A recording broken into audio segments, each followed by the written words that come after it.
My name is Will, I host the Board Book Geek, and I rewatched the entirety of Avatar: The Last Airbender. Please forgive this t-shirt. This is what happens when you are in a rush and you pull something out of the basket thinking that it had been ironed and it hadn't. So, hello. Where do we start with Avatar: The Last Airbender? So I remember watching this series for the first time when I was a teenager, in my late teens, and it was on ITV Saturday mornings and Sunday mornings on Tunatic. I was way too old to be watching that. I don't care. Yeah, I like cartoons. It's split across 3 series. Book 1, Water, then Book 2, Earth, Book 3, Fire. So what is the story? So Season 1 story is, after a lapse of 100 years, the Avatar, the spiritual master of all the elements, has returned. And apparently just in the nick of time, the elements are unbalanced. The Fire Nation wants to rule the world, and its first conquest will be the Northern Water Tribe. It will be up to the 12-year-old, I'm reading from the back of the book, by the way. It will be up to the 12-year-old Aang to find who is the last Airbender, and the Avatar to stop it, along with his friends, Corone, Sokka, and so on. Season 2, it continues their journey, and you end up meeting more characters, you end up meeting more people. It's quite a big show, like the cast of characters, I forgot how big it was.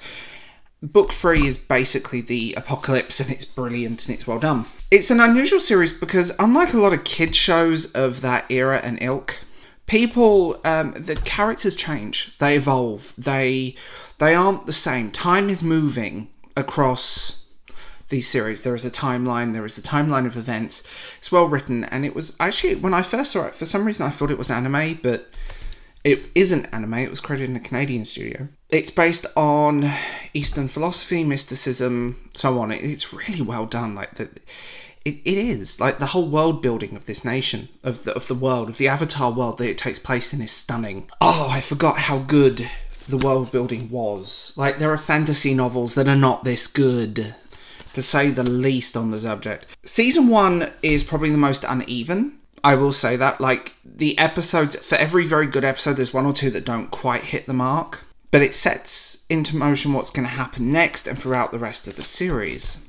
Season 2, it gets stronger, and I think Season 3 is actually the strongest in the terms of writing, in the terms of concept, in the terms of character evolution, the fact that the villain, who you think is the villain, who isn't really the villain, he's kind of the Anakin Skywalker of the piece, realises what he is. And it's quite fun having him travel with the goodies. And his evolution as a character as well. The characters are rounded, they're well written, they evolve. Like, each character changes as it goes on, they grow up. A lot happens in the short time frame that this series takes place. The evolution of them, they're forced to grow up really fast. And it's a refreshing thing. It's a refreshing series, to be honest. I did see a lot of people, because it got just put on Netflix in America for the first time, and a lot of people like, oh my god, I can get into it, it's too juvenile. Like, you need to keep watching. Season 1 is probably the most juvenile, partly because of the way the characters are portrayed.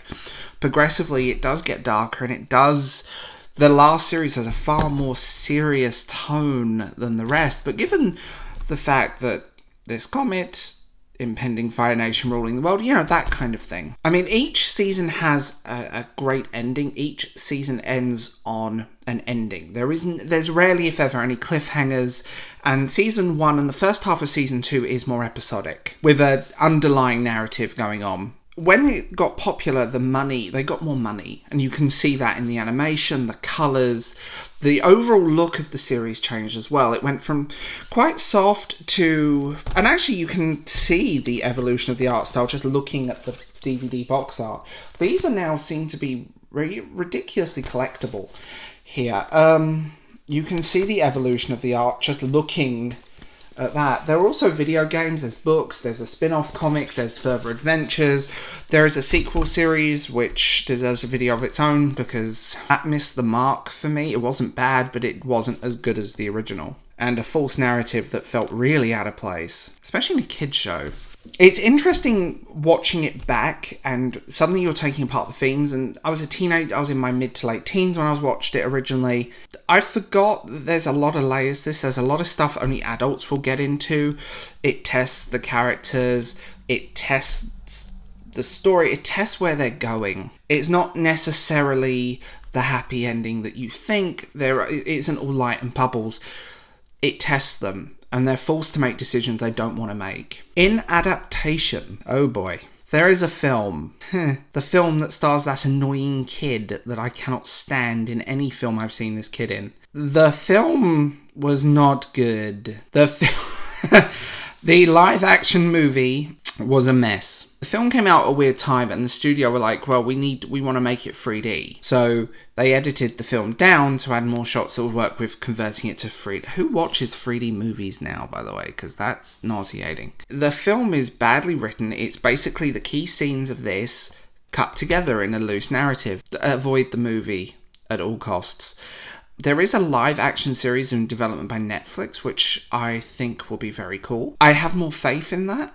If they can get if they understand the source material, because I get the feeling the director of the original live action film didn't like the source material or didn't understand it. You can get soundtracks to this. There are also video games.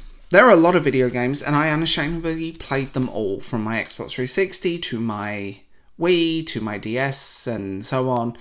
I played them all. I'm really aging myself now. This is a phenomenal series, and definitely one that I'm going to revisit again because I forgot how good it was. Now, how to watch. This is where it gets very complicated. It's been on British Netflix for years. I'm not sure about other countries. I know it's also on Prime. It's also on American Netflix, and you can get them on DVD. There's a problem with the Season 1 DVD. Season 1 has... some episodes have like a double vision effect over them, like there's double lines, the quality isn't good, and it is better to watch them online. If you want to see them and you don't have streaming services, try Watch Cartoons Online. That's a great site for stuff like this. They're TV recordings, but they're still great way of watching them. Avatar: The Last Airbender is just a series that touched me in many, many, many ways, and it's beautifully written. The charm, the passion, the creative voice behind it. So tell me in the comments below, have you guys read these? What did you guys read these? Did you guys watch them? Tell me in the comments below, did you guys watch these? Tell me what you think. Comments, like, subscribe. And anyway, also I want to know, for all the people that made it to the end of the video, what television channel was it on for you growing up? Do you remember it on ITV, on Tinatic for the Brits?